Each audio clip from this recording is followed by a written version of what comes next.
Sistah Girls, it's me, 𝘾𝙖𝙢𝙥𝙛𝙞𝙧𝙚, also known as the Sister Girl Next Door. I'm back with another podcast episode. This episode is special because it's the start of our limited summer audio series, 𝘾𝙖𝙢𝙢𝙥𝙛𝙞𝙧𝙚. I've rounded up some of the dopest Black authors and writers who will be dropping a tale, a short story, or sharing a snippet from their published work.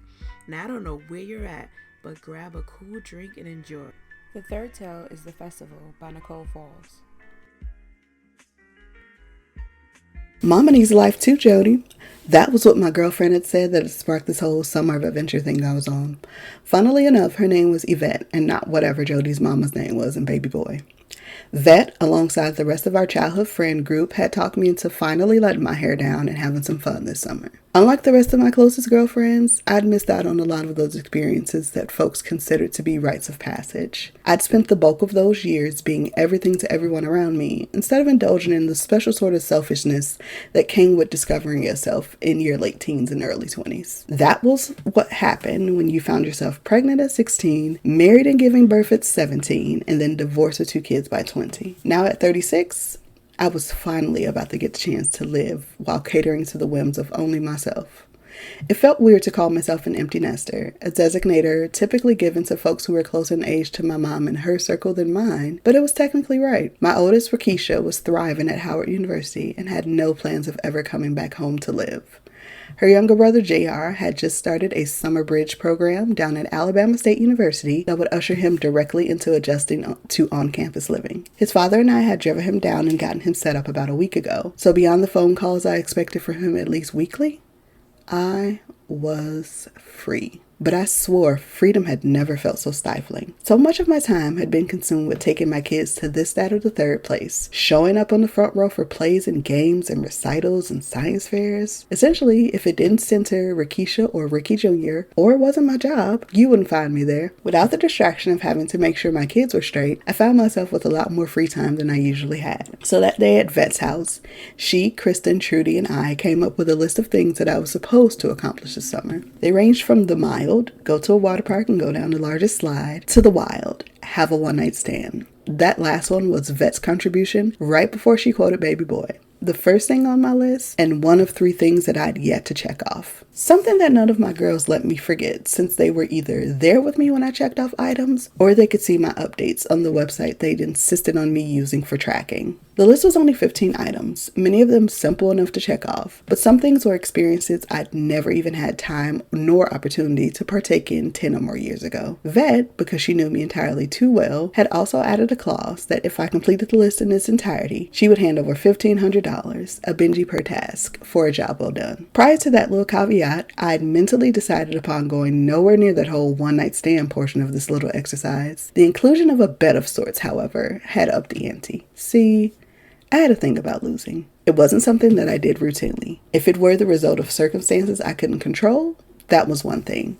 But if all things worked in my favor yet I still fell short, that didn't sit well with me. As such, the way I moved through life was to always come out with the win no matter what it took. Again, something Vet knew better than anyone else, since she was the one that was usually right by my side whenever I was trying to accomplish anything. That was what got me out of high school early, through undergrad despite having 2 children under the age of 5, and into my current position as an assistant principal for one of the best schools in the district. Once I decided I wanted something, I worked persistently to make it mine, usually. As with everything, there was always one exception to the rule, and my exception just happened to come in the form of a caramel-colored Adonis that I'd coveted from afar for far too many years. There were way too many complications that precluded me from making him mine. At first it was because I was married, then it was because he was married. But now, well, despite us being good and grown, I didn't exactly know how my best friend would be able to deal with the fact that I'd wanted her older brother to the point of distraction. But that was my little secret that I'd be taken to the grave if I could help it. Everyone knew I had a crush on Trey when we were kids, but as soon as I'd become smitten with my ex-husband Ricky in my sophomore year of high school, everyone just assumed that I no longer wanted Trey. But that could be further from the truth. Hell, I'd practically forced myself to be all in with Ricky, the first guy to show me any real attention, just to distract me from Trey. Everyone kept saying I would grow out of my little crush, but I swore with age it just intensified. It felt a bit pathetic at my big age to still be pining over someone who likely hadn't given me a second thought. But the heart wanted what the heart wanted, you know? Well, more like the pussy wanted what the pussy wanted. Because even before I knew what was what on a what when it came to any kind of sexual activity, I'd craved Trey. Spent many a night with a pillow wedged between my teenage thighs, fantasizing that it was Stephen Wallace Adams III lying next to me instead. He was so handsome that it tiptoed the line into pretty with his glowing, blemish-free chestnut-colored skin, doe-shaped eyes with lashes that many of the girls who did that whole snuffleupagus cosplay thing these days envied, and those bright pink lips that against the shining whiteness of his teeth always looked so soft and kissable. Summer after summer, I dreamed of finding out whether those lips were as soft as I'd always imagined. The opportunity, however, had never presented itself until now. And there was no one to blame but chief instigator herself, Vet. One of the items on my bucket list was to attend this one-day music festival that came to town every year, and she was supposed to be my plus one. At the last minute, however, she'd canceled on me since her little boo thing surprised her with a trip that conflicted with our plans to attend the festival. Chrissy was out of town for a family reunion, and Trudy didn't do large crowds, so that left me with 2 tickets and a stomach roiling with dread at going out to this festival alone. The solo outings were something of a novelty to me still, since only one of the things on my little summer bucket list had required me doing it completely alone. And I'd had an excellent time, so enjoying my own company wasn't the issue. For me, though, music was a communal experience, and we specifically decided to buy tickets to this festival because one of our favorite local hip-hop groups from childhood that hadn't performed together in nearly 20 years was set to take the stage to close it out. Vet's boo knew that we were hyped for this little show, so why he decided to interrupt our flow with this little surprise trip was beyond me. But his poor planning was about to be my come-up. In her absence, Vet had somehow convinced Trey to be the one to step in to go to the show with me. I mean, it was sort of apropos considering that the only way we'd gotten into the splendidly vulgar duo that was the headliner for this fest was because we'd raided Trey's CD stash, listening to shit that was well above our age level. After one too many tequila sunrises at happy hour with Trudy's alcoholic ass last night, she dropped the tidbit that he'd been the one to volunteer to take his sister's place at the festival instead of me trying to find someone else. Together, Trudy and I concocted a plan for me not only to check out the festival portion of my bucket list, but also hopefully to check off that whole one-night stand thing with Trey if he was willing. Trudy was convinced that it would be an easy win, alleging that she'd seen Trey checking me out when no one noticed. I wasn't certain that she knew what she was talking about because it never once picked up on anything but friendly vibes from him. But the fact that he'd insisted on accompanying me, I couldn't front. That made me feel like the scales were somewhat tipped in my favor. Since my divorce, I'd dated here and there, but nothing too serious. I'd never really had a problem attracting the attention of men because I was one of those objectively pretty types. And yes, I do realize how conceited that makes me sound. However, with my conventionally pretty symmetrical features, deep brown skin, and baby weight that settled into all of the right grown women places, it was simply a statement of fact. As such, I'd never really had to be the aggressor when it came to taking it there with a man. But tonight I'd be moving into uncharted territory. Trudy gave me a few tips that immediately made me call Chrissy when she and I parted ways, because Trudy basically told me to grab the man's penis and hope for the best. Chrissy's advice was tamer, but still not quite on the mark. Truthfully, this was something I wished I could ask Vet for advice on, but I couldn't exactly ask one of my best friends for her tips and tricks of hoeing, knowing that I would be using the schemes on her brother. Especially since when she inevitably asked why I needed to know anything, I would not be able to lie to her about it. Instead, I was armed with the mindset that this is a date, not just 2 friends hanging out, and my minuscule flirtatious repertoire. Pulled from my thoughts by the ringing of the doorbell, I gave myself one last once-over in the mirror before grabbing the crossbody bag I'd be using for the evening and stepping into my sandals to answer the door. I was not prepared for Trey to be standing on my doorstep looking as fine as he did. Pine green ones on his feet, camouflage cargo shorts, a crisp white V-neck tee, fresh lineup, shining deep brown skin, those full lips of his curved into a smile imbued with way more sensuality than I could stand to bear. "What's up, baby girl?" Trey said, pulling me into a hug I relished a bit too long, trying to discreetly inhale the peppery bergamot notes of his signature scent. "You ready to turn? Wait, you wearing those?" His once-over of my outfit made me slightly uncomfortable before he continued. "You might want to put on some gummers, baby girl. It's about to get real out there. And with 2 the hardway clothes in this joint, I know them fools about to get wild," he cracked with a wink. I shook my head at myself, mumbling, "Duh, Tay." We got some time, right?" I asked, backing up emotionally for Trey to come inside. "We absolutely do.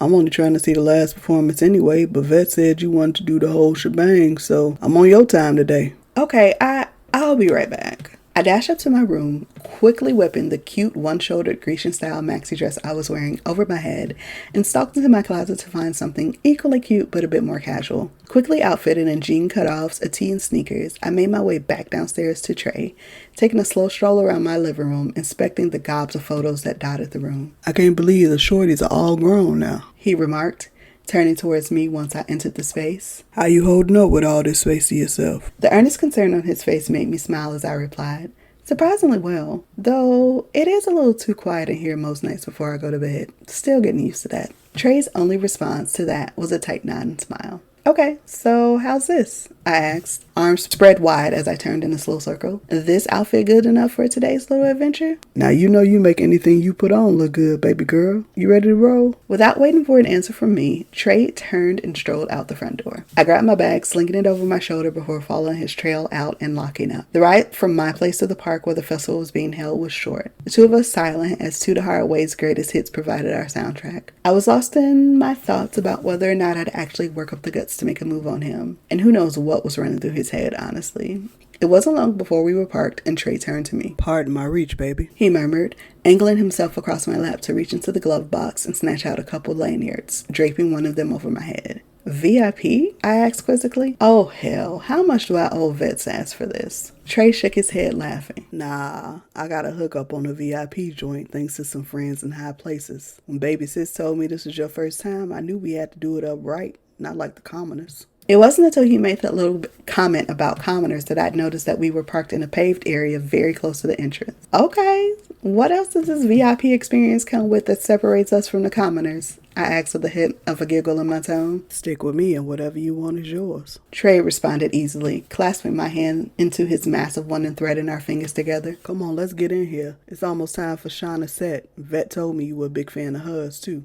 The Music Fest, curated by a local producer who'd made it big but never forgot his roots, featured big name and on-the-come-up artists with roots in the immediate area or within 100 miles or so of it.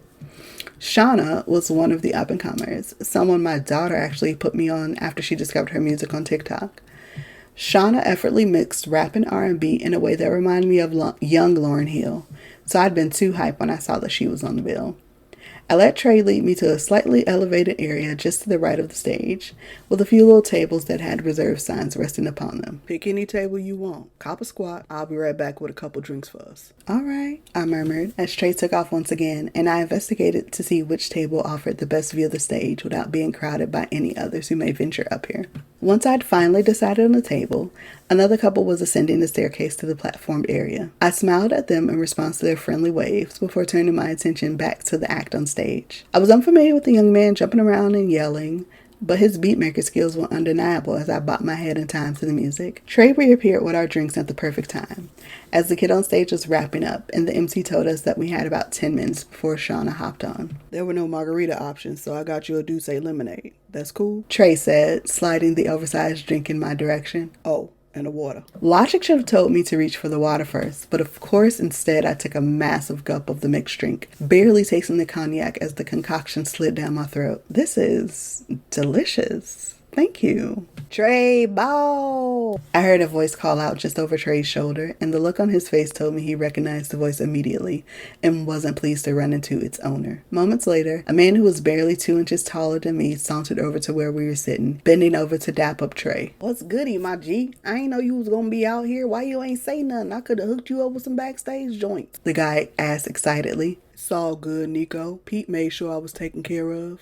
Trey tossed back coolly. Nah, Joe, we got the tenant AC and shit back there. Way better than baking out here in this heat, know what I mean? We came through to see the show, not politics. So like I said, Pete made sure I was taken care of. Trey said. We? Nico asked, finally noticing that Trey wasn't sitting at this table alone. I recognized the universal "this you" look shared between them as Trey slid a little closer in my direction on the bench-style seat of the table, wrapping an arm around my waist and pulling me into him. This Nico, one of my boy Pete business partners. Trey said simply. I had no idea who the hell Pete was, nor this Nico guy, but it was obvious that not bothering to introduce me by name, that it wasn't information that he thought I needed to know. Ha! I play, I see you, Nico crowed, slapping an unamused Trey on the shoulder. Ladies and thadies, coming to the stage next is a woman who needs no introduction, but I'm gonna give her one anyway. The DJ on stage started, but the rest of his message was background noise as I tuned back into Trey and Nico, just in time for Trey to dismiss dudes since Shauna was about to take the stage. Not a friend of yours, huh? I remarked with a smirk as Trey replied, Understatement. I can't stand that herb-ass nigga. Don't even know what made Pete go into business with his ass. Whatever response I had for that quickly left my brain once I noticed the opening strains of one of my favorite songs by Shauna starting up. I kept up with her while she performed, moving back and forth in my seat, rap hands just a-flying like I was the one on stage. It was like Trey didn't exist at all as I found myself caught up by Shauna's presence as she easily slid through her EP, track by track. I hadn't stayed seated for long, standing near the front of our elevated platform railing as I yelled, sang, and rapped every word of every song. I had no idea what the hell this 24-year-old child had gone through in her years on this earth that made her music so poignant, but between the wordplay in her rhyme schemes and the plaintive emotion in her voice as she belted, I felt every note. And from the, "Okay, sis, I see you up top in them dukes," that Shauna uttered as she pointed toward our platform just before she went into my favorite track, she could see how much I felt it. After she wrapped up, I stayed where I was, vibing to the music the DJ played, swaying and singing. Guess I don't have to ask if you enjoying yourself. Trey cracked as he joined me, holding out the water I'd abandoned at the table when I got up. "Thank you," I said as I grabbed and guzzled a bit of it. "I am.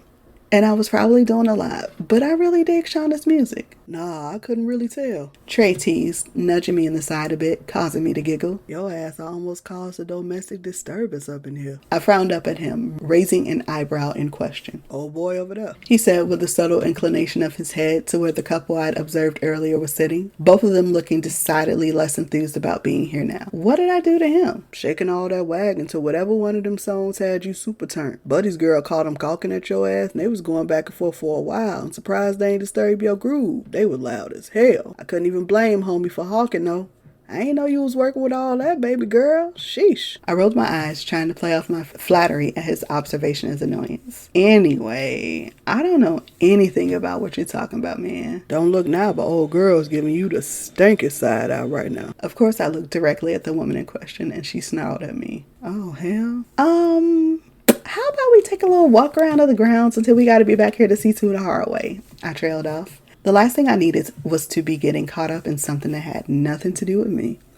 Admittedly, I had put a little too much oomph in my dance moves, but I've been showing off with garnering one man's attention in mine, and it certainly was not that frog-eyed Robin Harris look-alike that woman looked ready to fight me over. The festival was a family-friendly shindig, so there was an area with a little game set up to win prizes and a food court as well. Somehow, on the way to get some cookies that Trey insisted would change my life, we ended up in a line for one of those basketball hoop games. I might have instigated this by bragging about the time that I'd shot well enough to win my entire family prizes. And Trey called bullshit. Since I didn't back down from a challenge, I told him to pick out whatever prize he wanted because I would be proving him wrong.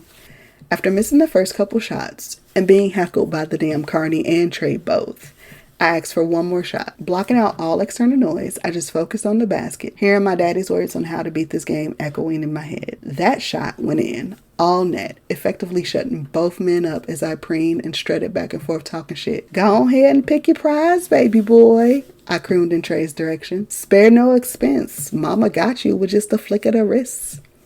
He just laughed, shaking his head at me while the worker tried convincing me to go double or nothing with a free shot on his dime because he couldn't believe I'd actually made it. I took him up on his offer, the next shot going in as smoothly as the last. We ended up giving the 2 oversized stuffed animals I'd won to a little girl who was staring covetously at them while Trey and I waited in line for these so-called life-changing cookies. Then he steered me over to a table in the little food court area, pulling a cookie from the box and holding it up to my mouth, declaring, "You won't put anything better than this in your mouth tonight. I guarantee it." Briefly, I lowered my head giggling, thinking about what else I'd hoped to be putting in my mouth by night's end. "What?" Trey asked, still holding the cookie towards me. I shook my head, re-engaging eye contact with him. "Oh, nothing. Let me try this little cookie or whatever." "Man, just open up and let me change your life," Trey further insisted, now holding the cookie to the seam of my lips. Not wanting to dwell too deeply on the double meaning of those words, I followed the directive, taking a tentative bite of the key lime coconut cookie he held. The explosion of flavors on my tongue as the soft cookie dissolved in my mouth brought forth an involuntary moan.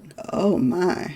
I crooned before putting a hand up to stay his wrist so I could take another bite of the cookie. I rolled my eyes on another moan as the second bite seemed even more delicious than the first. And when I reopened, Trey was staring at me with a little smirk on his face that I couldn't exactly interpret as he finished up the remaining half of the cookie in one bite. I must have looked a little bereft at the fact that there was no more cookie left because Trey laughed and said, "Good, right?" "I mean, it was alright or whatever," I replied, making him laugh even louder. "Hey, you got a little." He pointed towards my face to indicate something just to the right of my mouth. Sticking out my tongue, I tried in vain to catch the crumbs, but failed if Trey's head shake and chuckle combo was any indication. "Let me," Trey said, moving his thumb to swipe alongside my mouth as my tongue darted out once again, slightly grazing his digit. Dark heat pulled in his eyes at the brief contact, and I shuddered in response, breath caught in my throat. Trey cleared his throat before pulling the thumb that still rested alongside my mouth back up to his own. There was a tiny bit of frosting he'd wiped from my face on the tip of his finger that he quickly licked. "Got it." My lowly murmured thanks was swallowed up in him suggesting that we make our way back to our reserved seating, since the main attraction would be coming on stage soon. The crowd had thickened considerably since our jaunt across the event space, and Trey held onto my hand tightly as we made our way back to our seating. He transferred his grip from clutching my hand to rest upon my waist as he guided me to where I'd been perched during Shauna's set. "You want another drink? I'm about to go get myself one." "Yes, please," I said eagerly. "Alright, man, don't start no trouble while I'm gone." Trey teased. "Don't start now, won't be none," I joked before turning back to survey the crowd as he made his way off the platform and into it. When he returned with our drinks and more waters, Trey stepped up right behind me, handing me my drink, then bracing a hand on either side of my body as he caught the rhythm of the sway of my body to the music the DJ was playing in advance of To the Hardway's set. Soon, that music faded out as 𝘾𝙖𝙢𝙥𝙛𝙞𝙧𝙚 rasp cut through the speakers and he spat his opening verse of one of the group's biggest hits. To the Hardway consisted of Nice and Ezekiel Easy Brown. While Nice had the aggressive raspy growl to his voice or his delivery, Easy counterbalanced that energy with his smooth, damn near R&B crooner sounding delivery of his voice verses. In next to no time, both Trey and I were rapping along at the top of our lungs, trading bars alternately, doing our best nice and easy impersonations, having entirely too much fun. My second mission for the night was the furthest thing on my mind until they slowed things down with their second biggest hit called She Likes to Ride. Unlike most of their other songs, which were upbeat party anthems, Ride was anchored by a bass-heavy, slow-thumping beat. It was my shit way back in the day, way before I knew exactly what kind of riding either man was rapping about. The beat just brought out an instinctual roll of my hips, sending my hands to my knees, arching my back, ass popping in time with the drum kick as I grooved to the melody. And like it was second nature, Trey sidled up behind me, wrapping an arm around my waist, pulling me into him as I popped and rolled to the beat. "Here you go trying to get in trouble again, baby girl." Trey softly murmured into my ear. "With who?" I let out on a whispery breath. Instead of replying verbally, Trey tightened his grip at my waist, burying his face into my neck with a deep inhale. I relaxed into his hold, moving even more insistently as I felt the telltale reaction that let me know just exactly what kind of trouble I was on the verge of getting myself into. That song ended far too quickly for my liking, but Trey's embrace remained as we grooved to the rest of the songs in the show. Back in his car, hands linked over the gear shift as we maneuvered through the streets, Trey asked, "You had a good time tonight? Don't be telling my sister I gave you a whack experience." "I had an amazing time today. Thank you for everything." "Pleasure was all mine, baby girl," he replied in a smooth, low grumble. Despite him having called me baby girl for damn near the entire time I'd known him, something about the timbre his voice took on during that last utterance had me imagining what those two words would sound like coming off his lips as he implored me to take his stick. Just the thought of it had me shifting in my seat as I felt warmth building between my thighs. And just like that, I decided that once we got to my place, I was inviting him in, taking that chance, just to see if the bulge I'd felt poking me in the ass as I danced would feel even better as he used it to plumb my depths, carrying me to the heights of ecstasy. "You good?" he asked, peering over at me when we stopped in front of my place. I nodded once before swallowing and replying, "Never better." I could hear the shakiness in my voice and hoped like hell that he'd either not be able to or would ignore it. As I fumbled around in my bag for my keys, Trey said, "For what it's worth, I had a good time tonight too. It was good to see you let your hair down, baby girl." "An overdue moment of doing something a little different," I replied, sticking my keys into the lock before I turned back to face him. "Thanks for being along for the ride." "You know I got you, always, for whatever you need," Trey replied smoothly, leaning down to pull me into a hug and pressing a kiss to the top of my head. "Flick them lights once you settle in upstairs and let me know that you alright." With those words, he turned to head back down my steps, but I halted his progress with a hand to his wrist. "Do you?" I squeaked before clearing my throat and trying again. "Do you want to come in for a nightcap?" "A nightcap?" He paired it back to me, staring intensely. "Yeah, I mean, unless you don't, I mean, it's late, and shaking his head on a chuckle, Trey pressed one of his long fingers to my lips, silencing me mid-sentence. Go on and open up the door, baby girl.